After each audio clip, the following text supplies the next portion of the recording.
today we have a very special guest from Japan. Hello. Hi. Hi. How are you? Good. Alright, we all start like smiling. Yeah. Okay. Can you briefly introduce yourself?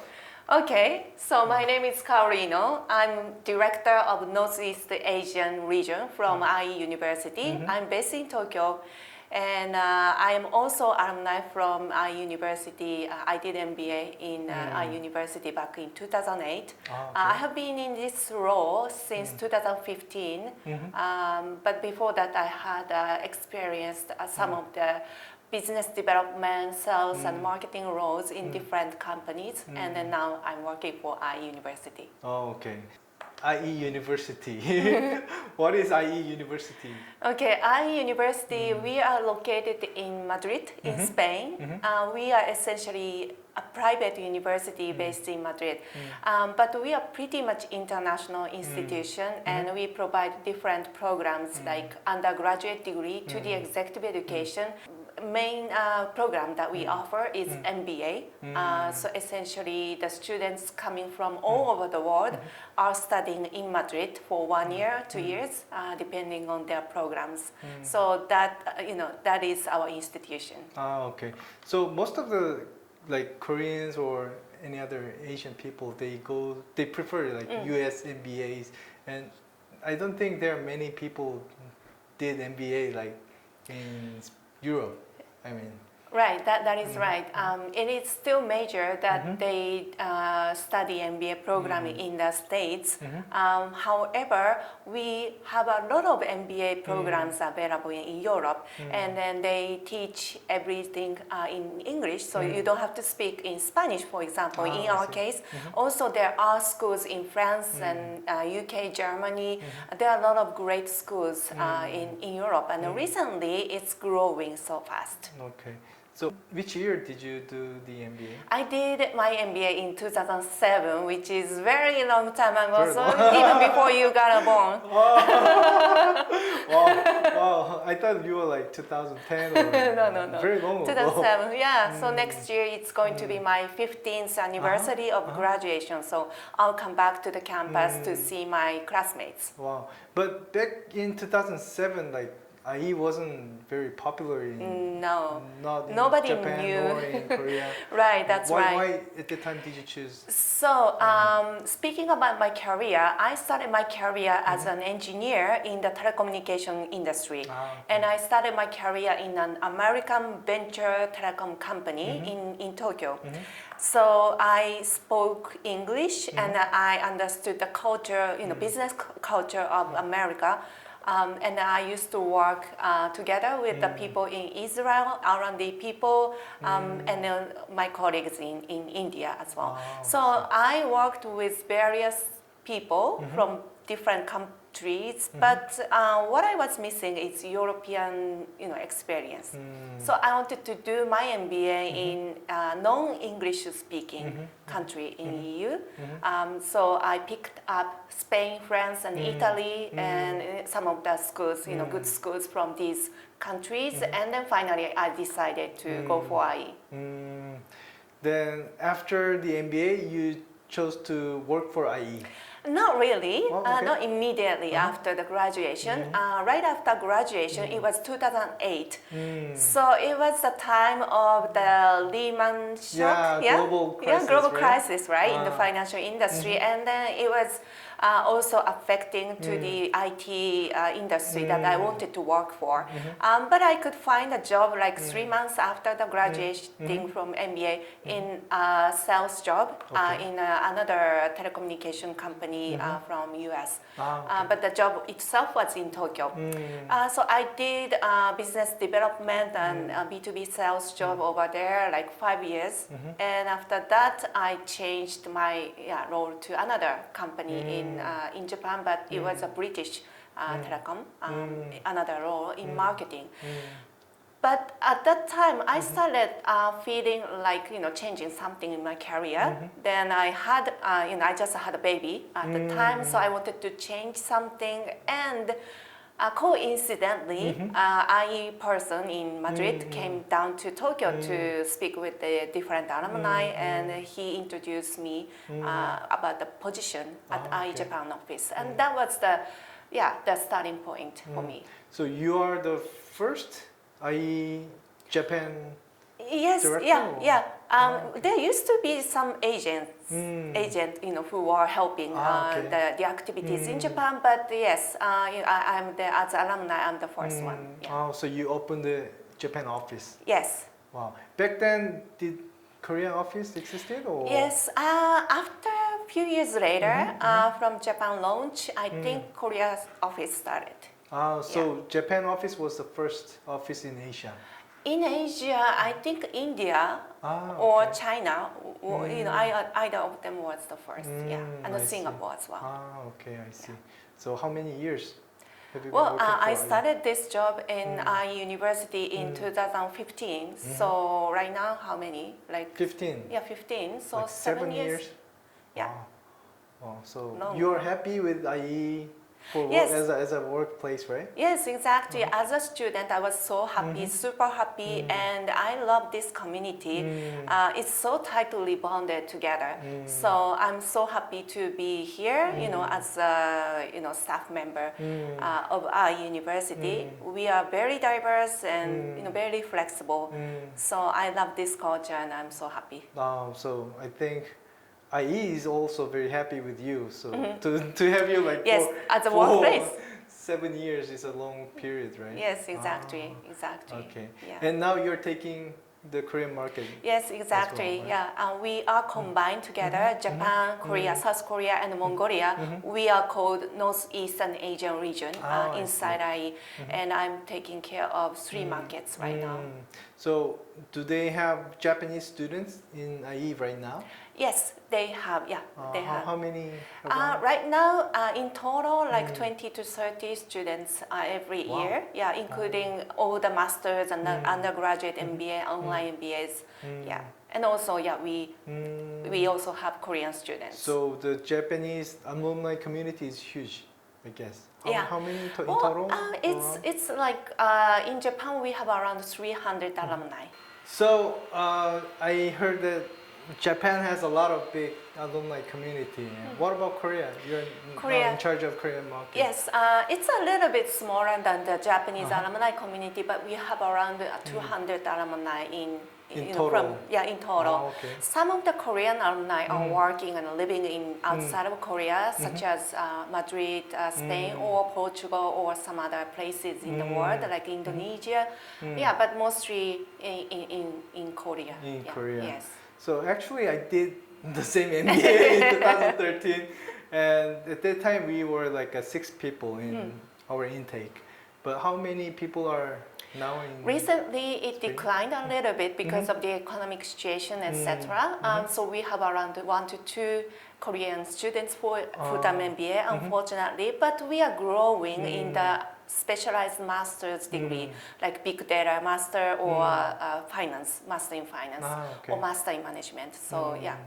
So you should have your own strategy to make like Korea as a big market for IE. Yes, absolutely. We need more Korean presence because you guys can give a lot of values to the classrooms from your own unique experiences. Also, the Korean corporate cultures, it's different from Japanese nor Chinese. So we need more opinions from Korean students, and you guys can add value to the classroom. So I would like to expand the market, further. Not only MBA, but also in the masters The as other, well. other programs. Yes. And now you have office in Japan, but you don't have presence yourself in Korea. And what do you do now? Yeah, so that is kind of a challenge for me. I am Japanese and I do not unfortunately speak Korean language, and we don't have the physical office in Seoul. However, I try to come to Seoul as many times as possible. So in September, October, and then December I came, and almost like almost like once in a month, right? Yeah. As far as it allows me in terms of the timing. So I try to come more often to Seoul so that I can meet alumni, also potential candidates, as well as corporate partners as well.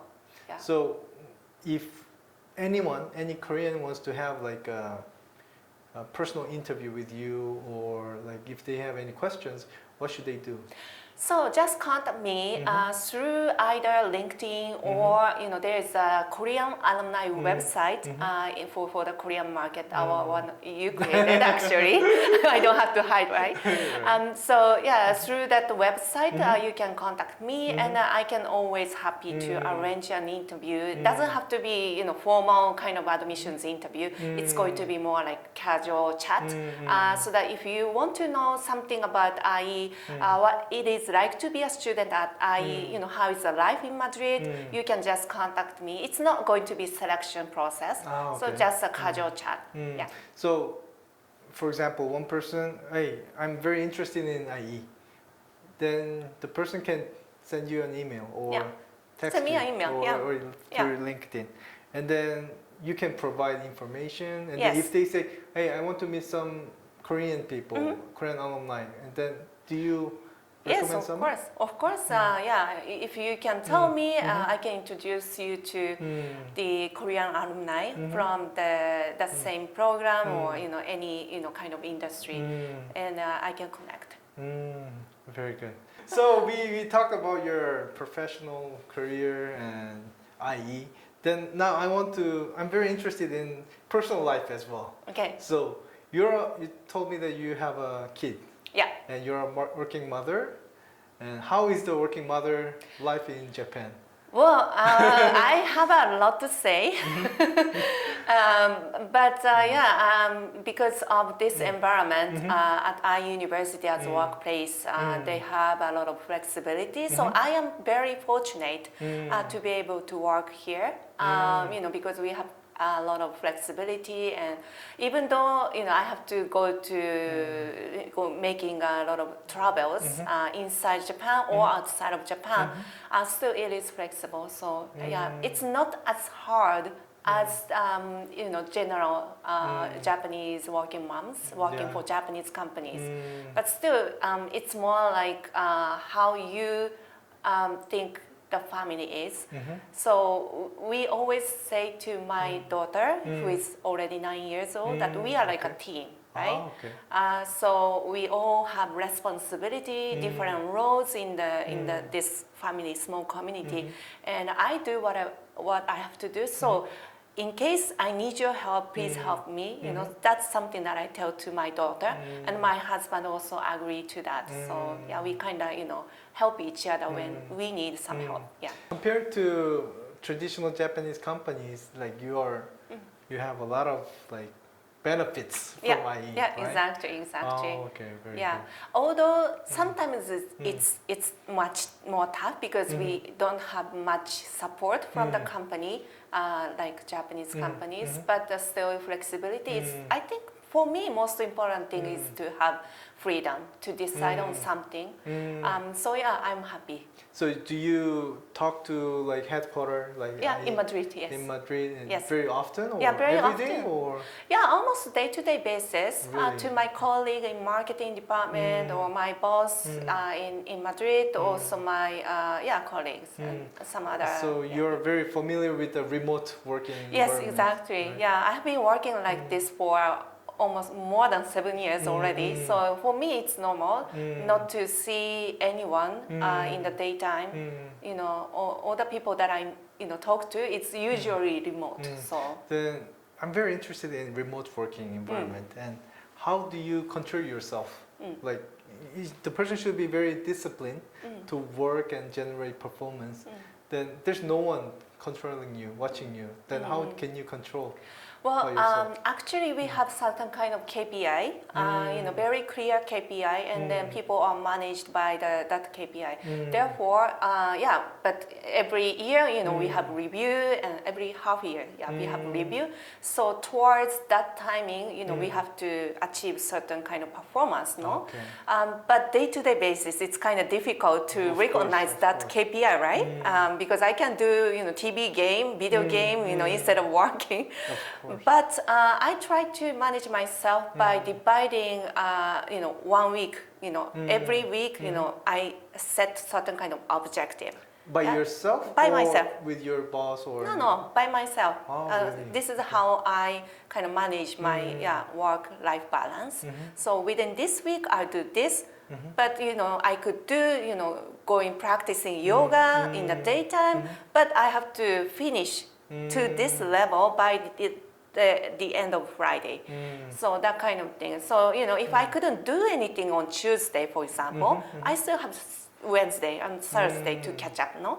So that's something that I do because especially with the kid, a lot of unexpected things could happen with the kids, no? Sometimes they got injured and then crying from the school, whatever, anything can happen.